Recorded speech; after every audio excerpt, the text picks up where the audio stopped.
Bonjour et bienvenue dans ce nouvel épisode de l'art de connecter, votre rendez-vous pour explorer en profondeur la relation à soi, aux autres et au monde.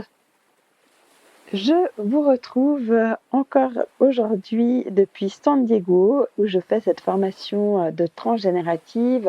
Donc dans le dernier épisode, je vous ai expliqué ce que c'était ce champ génératif et comment on peut facilement y accéder et se mettre dans cet état où rien n'est impossible, comme disait Deepak Chopra, où vraiment on peut être en sécurité, on peut créer. Et ça, c'est très utile, surtout dans cette période estivale où soit on coupe tout, on se met au vert, on fuit les réseaux sociaux, on se déconnecte, ou alors on utilise ce moment pour véritablement créer, réfléchir à qu'est-ce que je vais mettre en route après l'été, qu'est-ce que j'ai envie de faire. Et là, on est vraiment dans cette réflexion du grand projet. Et c'est vraiment ce que j'ai envie de partager avec vous aujourd'hui, c'est comment on peut amener ces grands projets, des méthodes qui peuvent être intéressantes pour vous. Et là, je vais faire référence à ce que j'apprends ici, qui est le voyage du héros, The Hero Journey, qui initialement en fait a été créé par un mythologue qui s'appelle Joseph Campbell et qui, en étudiant les récits du monde entier, a fait une observation qu'en fait on retrouvait toujours une même trame. C'est-à-dire qu'il y avait un personnage ordinaire qui reçoit à un moment donné un appel à quitter ce qu'il connaît, à traverser des épreuves, à rencontrer des alliés, même affronter des dragons, des monstres, et qu'il revient en fait au village transformé. Bien évidemment, ce schéma de la mythologie, on peut aussi le retraduire dans nos propres vies. Et c'est de là que Gilligan, avec Robert Dilts, ils ont processé d'une certaine manière le voyage du héros, qu'on peut vivre, qu'on peut revisiter, qu'on peut rejouer dans cet état de transe générative. Ça nous permet de mieux comprendre où on en est et vraiment de chercher à faire émerger ce qu'il y a à l'intérieur de nous. Donc on n'est plus dans le mental, c'est vraiment à l'intérieur de nous qu'on va créer une intention, qu'on va chercher ce qui est pour nous fondamental dans le grand projet qu'on veut réaliser et de là commencer à faire partir ce voyage du héros. Peut-être qu'aujourd'hui vous êtes dans une phase de doute ou bien vous sentez vraiment qu'il y a un changement à faire, que vous ne savez pas comment vous y prendre. C'est aussi possible que vous ayez traversé une grosse tempête et que là vous vous dites mais à quoi bon ? Tout ce que j'ai essayé de faire, ça marche pas. Et le voyage du héros, il dit pas que tout est simple, c'est pas une recette magique. Il nous dit déjà que c'est normal d'avoir peur.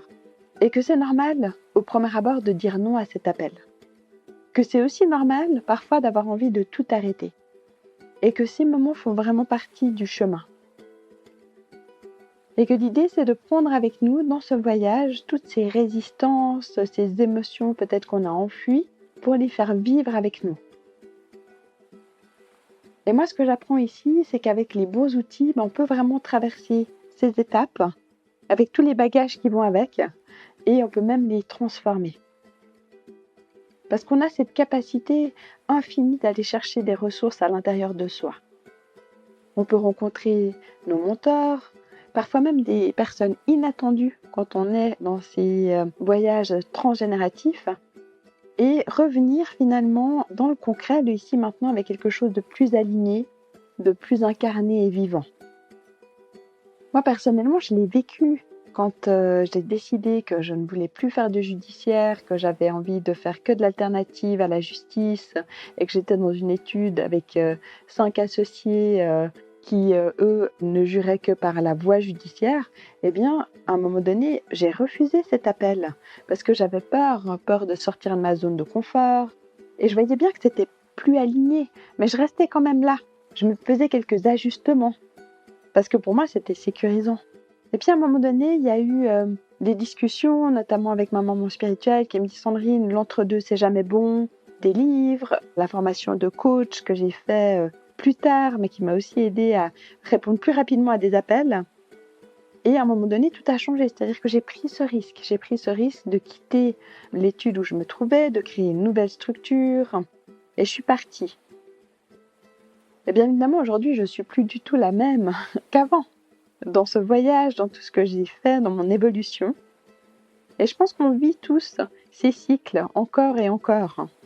et que le plus important, c'est vraiment d'en prendre conscience et d'apprendre à lire ce qui est vraiment en train de se passer en nous. Donc je dis, le voyage du héros, il compare des étapes. D'abord, on va vraiment aller chercher cette intention, ce grand projet. Quand on est plongé dans ce champ génératif, de voir qu'est-ce qui vient pour vraiment s'assurer qu'on n'est pas sur un objectif mentalisé, je veux faire marcher mon business ou quelque chose de trop concret. Et une fois qu'on est là, on va traverser les obstacles qui sont là. Comment on peut les intégrer dans notre champ, leur donner une autre dimension, nos ressources, les allier. Et au fur et à mesure qu'on avance dans ce voyage, on revient en fait avec tout ce qui est nécessaire pour pouvoir avancer et on revient déjà transformé. Et c'est ce qu'on appelle ce fameux retour au village. Donc moi, j'ai envie de vous proposer aujourd'hui une réflexion de où vous en êtes, vous, dans votre propre voyage. Donc je vous propose ce petit moment de réflexion que vous pouvez d'ailleurs noter dans votre journal et de répondre à ces questions qui sont simples. La première question que je vous pose, c'est aujourd'hui, dans quelle étape du voyage est-ce que je me trouve ? Que je suis encore dans mon monde ordinaire à sentir qu'il y a un appel, mais j'y réponds pas. Ou est-ce que j'ai répondu à un appel, mais là je suis en plein dans les épreuves, à me demander si j'y arriverai, dans une période de doute. Et est-ce que dans ce voyage que j'ai peut-être déjà commencé, est-ce que j'ai rencontré des alliés ? Possiblement aussi des obstacles.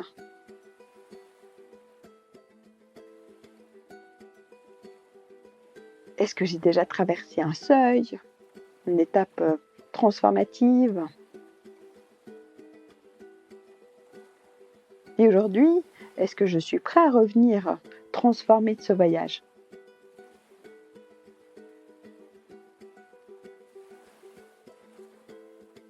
Il n'y a pas de bonne réponse. C'est pour moi juste un espace que je vous propose pour reconnaître ce qui est là pour vous et peut-être commencer à le transformer. Ce que j'ai aussi envie de vous dire, c'est que ce voyage du héros, ce n'est pas une théorie fumeuse. C'est juste un miroir, en fait. C'est un moyen de mieux comprendre ce qu'on est en train de traverser aujourd'hui. Et si vous pratiquez déjà la méditation, la transgénérative, l'hypnose, ou que vous avez aussi accès à des moments de recentrage, c'est là que vous pouvez revisiter ce voyage avec plus de clarté, de la douceur, et aussi reconnaître avec émerveillement ce que vous avez déjà réussi à accomplir. En tout cas, j'espère que cet épisode vous a plu, qu'il vous a amené quelque chose dans vos réflexions. Moi, je me réjouis de vous retrouver très bientôt pour un prochain épisode. Et d'ici là, prenez soin de vous et de vos relations.